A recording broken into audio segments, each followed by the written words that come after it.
Hi friends, ఈరోజు మనం పనసాకు ఇడ్లీ ఎలా తయారు చేయాలో నేర్చుకుందాం. ఫస్ట్గా పనసాకులు తీసుకోవాలి. తర్వాత వాటికి ఆయిల్ అప్లై చేసుకుంటూ ఉండాలి. ఒక్కొక్కటిగా తీసుకుని ఆయిల్ అప్లై చేసుకుంటూ వరుసగా పెట్టుకోండి. ఇప్పుడు మనం పనసాకు తీసుకుని ఒక్కొక్కటిగా రౌండ్గా ఫోల్డ్ చేసుకోవడం నేర్చుకుందాం. ఒక టూబ్ స్టిక్స్ తీసుకుని రౌండ్గా ఫోల్డ్ చేసుకుని దానికి టూబ్ స్టిక్ పెట్టుకోవాలి. అలా అన్నీ వరుసగా పెట్టుకుని ఉంచుకున్న తర్వాత ఇడ్లీ ఎలా చేసుకోవాలో చూద్దాం.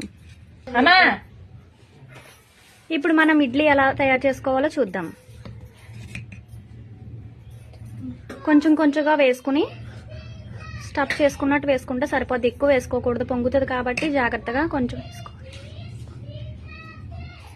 తర్వాత ఇడ్లీ పాత్ర తీసుకుని ఒక్కొక్కటిగా పెట్టుకుంటూ ఉండాలి.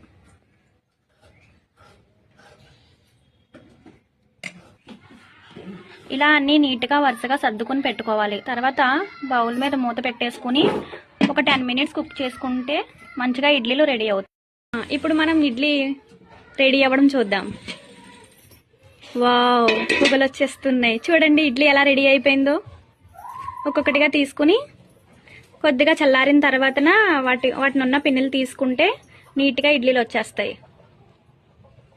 చక్కగా ఫోల్డ్ ఓపెన్ చేసేసుకోవాల్సి. వేడి వేడి పనస ఇడ్లీ రెడీ. టేస్ట్ చేసి ఎలా ఉందో చెప్దాం. ఇలా చట్నీ చేసుకుని తింటే టేస్టీగా సూపర్ ఉంటుంది.